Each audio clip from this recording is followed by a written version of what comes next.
Hi everyone, I'm doing another Galaga video. So I got another Galaga board set on the bench, and I've already troubleshooted this thing, and the problem at hand is that the sound is bad.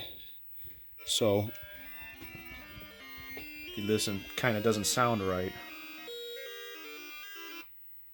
So, and since I already did the troubleshooting, I'll save you the time. It ended up being 1D. The way I found out was I just simply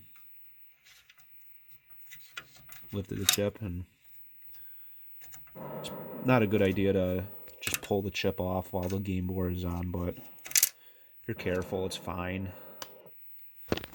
So, oh, never mind, the game reset. Well, that works out, I suppose.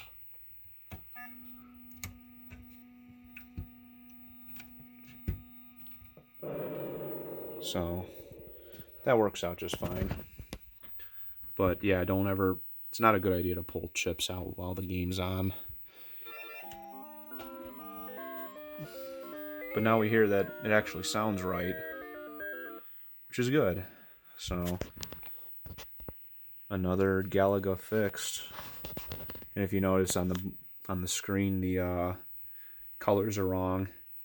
That's because I still haven't gotten a new PROM for the last Galaga. And yeah. Alright. Thanks for watching.